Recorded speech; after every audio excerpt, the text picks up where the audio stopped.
Hi, everyone. I'm so happy and grateful to be here. And I send a voice, I send a prayer. I am so grateful for this world. And today I was thinking of this prayer for work. There's a really beautiful prayer for work that is an Indigenous work prayer. It's from North America.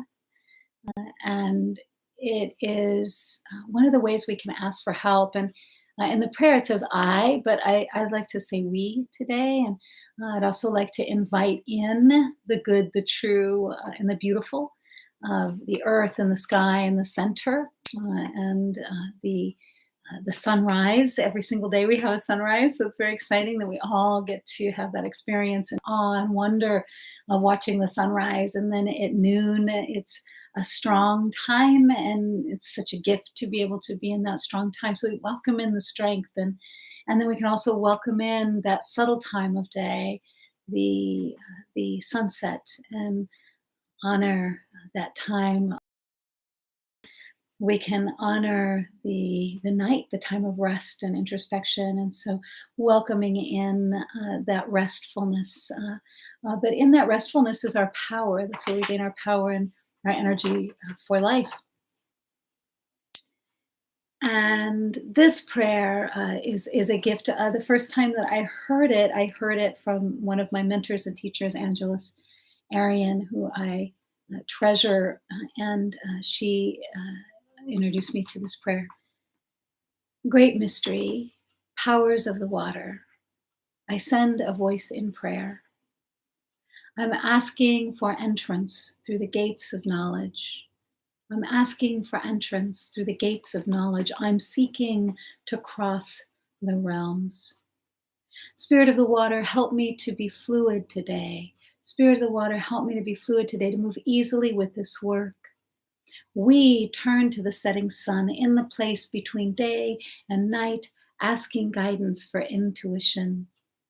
We pray for the right doors to open, for the ability to look within and make good medicine from our gifts, so that it supports the work and supports the earth and supports the friends and supports the family.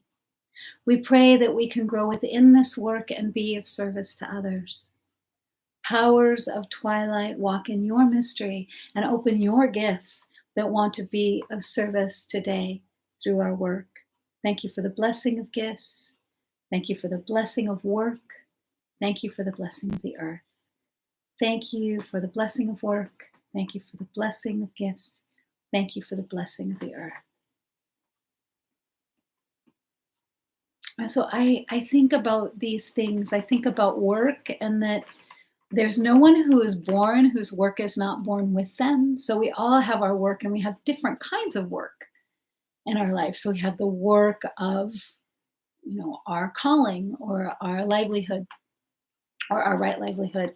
And then we have the work of our loves, and the things that we learn from our loves and the ways we're transformed by our loves. And then we have the work of cultivating our friendships and maintaining our friendships, and holding those friendships in a good way, in a sacred manner. And then we have the work of our family life, and hopefully we can do the work of the epigenetics, the work of addressing what is not working, and the ability really to make those corrections, that we each have that opportunity to make the corrections and to change things so that we can have a new experience. So we give thanks for the blessing of our work. We give thanks for the blessing of gifts, and we give thanks for the blessing of the earth. And there's this quote that I really love that is an ancient quote, but it is, thank you for the unknown blessings that are already on their way. Thank you for the unknown blessings that are already on their way.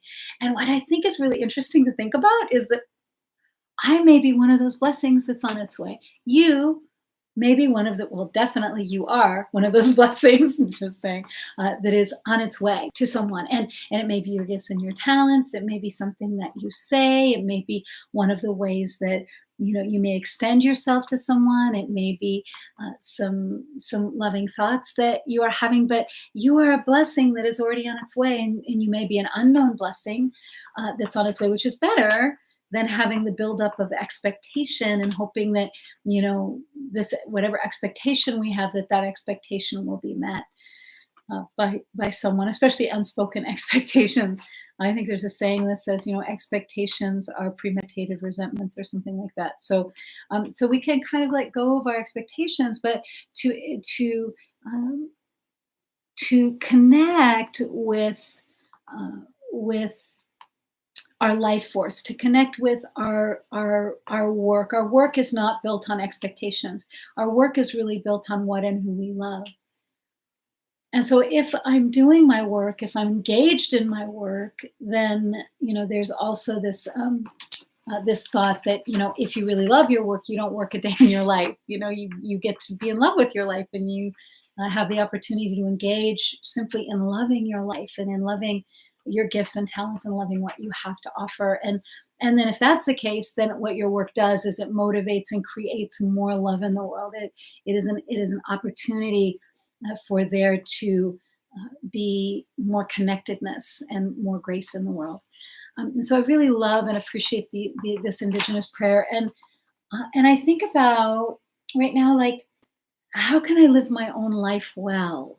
How can we're each given our gifts and our talents and our work, and how can I really live my life well? How can I connect with these gifts and these talents that are mine, that no one else carries? We each have our gifts, and no one else carries the same gifts that we carry. We each have such an individual way of being in the world, and so in that individual way of being in the world, how can I engage in, really offering my gifts to the world, and through my voice, through my actions, through how I welcome the world, through my acts of peace, through what it is that I'm creating, and through my relationships. So I want us to just really be thinking about, how am I living my life now, and to maybe do a little research project, over these next few days of, well, if I'm living my life the way that I really want to live it, if I'm living my life in a way that's fulfilling, if I am engaging, what am I doing? If I'm not living my life the way that I want to live it, if I'm not having the experiences that I really want to have, if I'm not engaging my gifts and my talents, if I'm not, providing healing or an experience of healing for future generations, because what's true is that if I don't clean up the things that have been given to me to clean up, then what happens is I pass them down to the next generation, and then they have to do that cleanup work. So it's always better for me. It's like I want to laugh all of my laughter, and I want to cry all of my tears. I want to be so engaged with life and with feeling and with the truth of who I am, that I'm engaged in these ways that are real life, that are full engagement, full throttle engagement in life. And that requires a lot of courage. And courage requires a lot of vulnerability, so we get to be vulnerable. And I'm just thinking about how, I've had just some moments of such deep courage in these last couple of days. I've done things that have just required a lot of courage of me.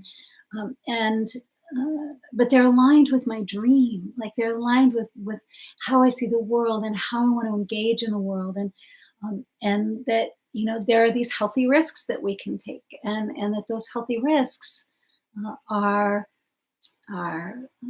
some of the ways that we can make the world a better place, or where we can engage in our work, or engage with our family, or engage with the mystery, the beautiful mystery. It's powers of water I send a voice in prayer. Where am I sending my voice? How am I using my voice? In the place between day and night, asking guidance for intuition.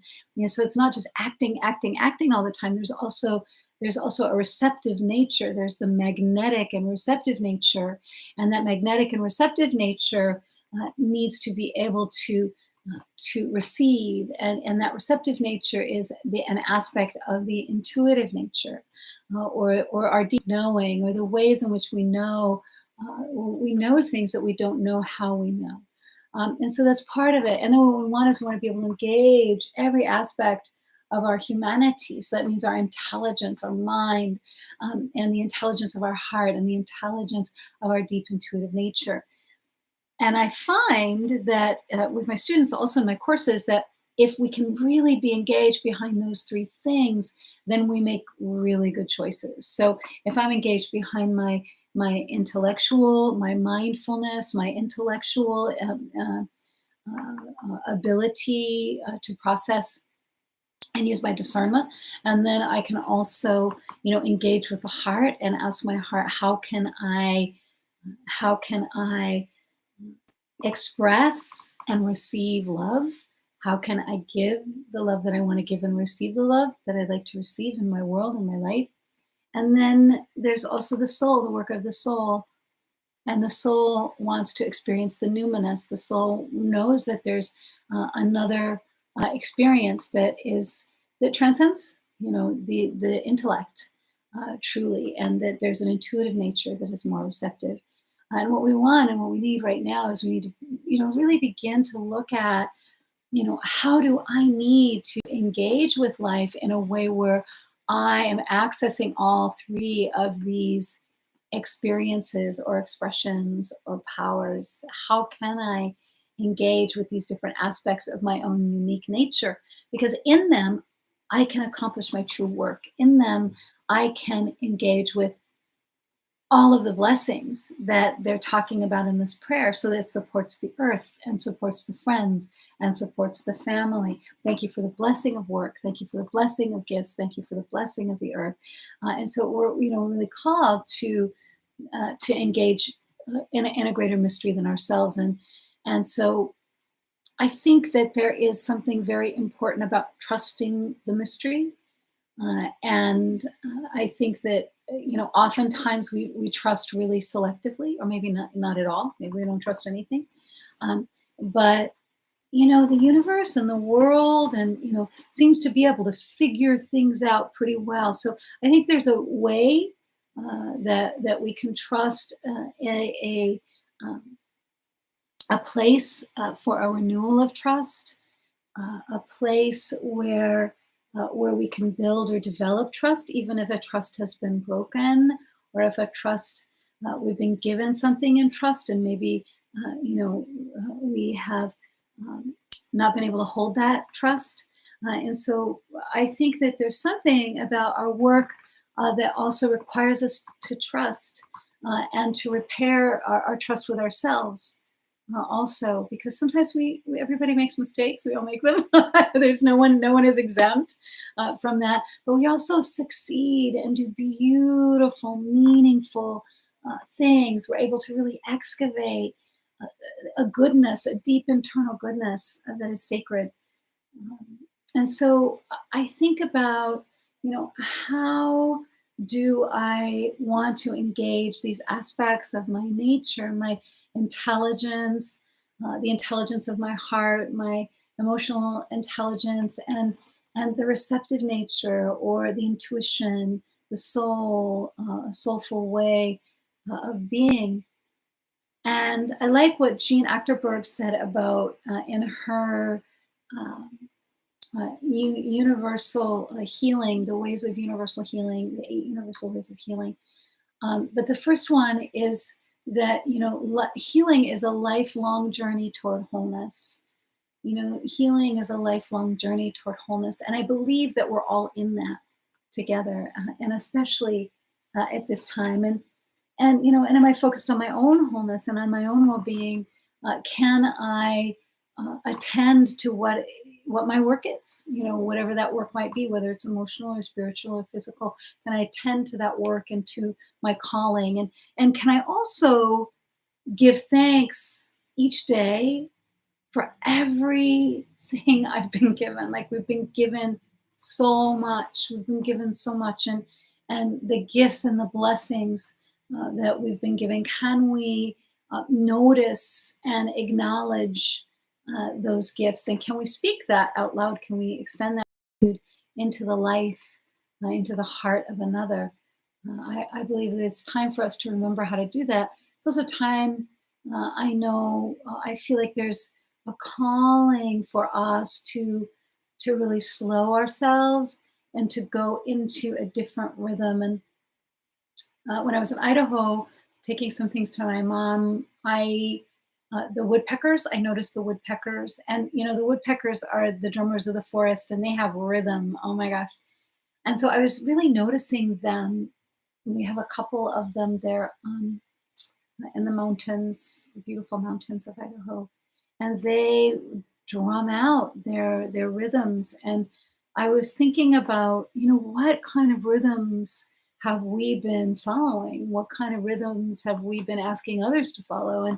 And can really begin to slow our rhythms in such a way that we can be full of care, that we can act like we care about someone, and be full of care. And we've been very careless in so many ways. And how can we repair that? How can we attend to caring for one another, for our families, for our friends, for the earth, for our work?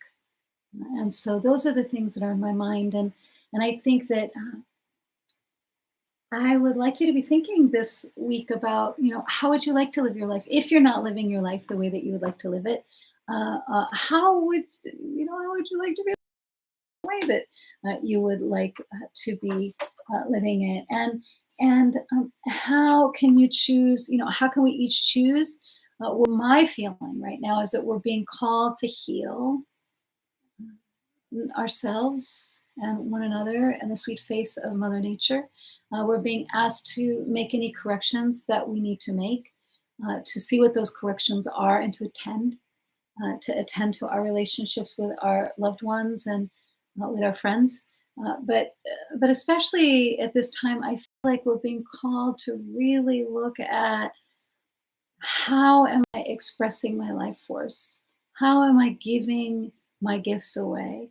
How am I making more life and supporting more life? And if I am serving death, how can I assist and hold and care for what is dying, while recognizing that whatever is dying has left its seeds, that its seeds are still here, that every flower makes a seed, it makes its own seeds, and then those seeds are gathered by the beings who live here, that live here with the earth and the birds and all of the creatures, that even the coyote who walks by, in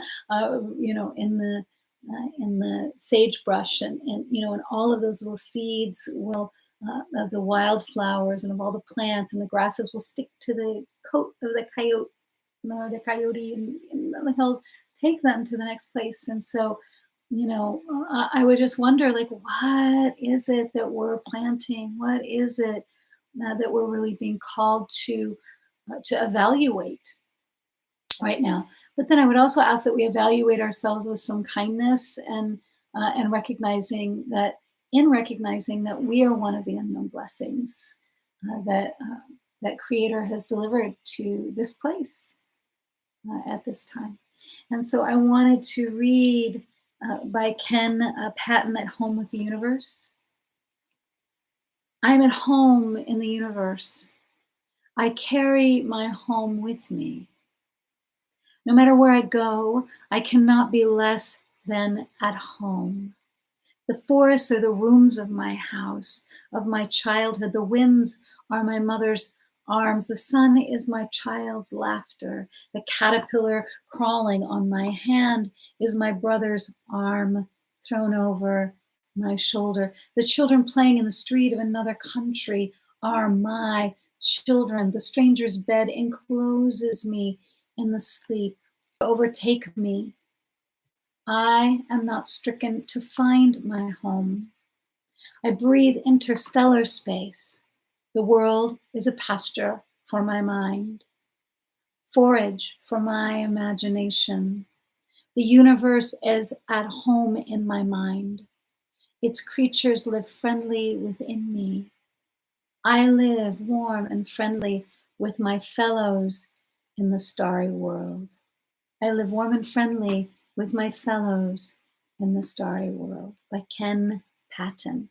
Ken Patton. So love all of creation, love all of creation, love all of the world, love every blessing that comes to you. And as I was saying last week, not last week, I guess it was Monday, that there is Carl Jung talked about the ability to say an unconditional yes to life.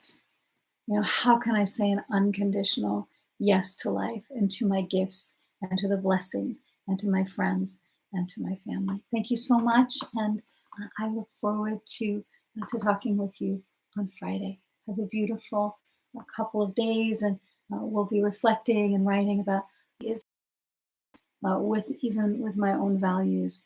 And if I were going to make some improvements, what would I do? Because we all have a lot of room for that. Oh my God. Bye.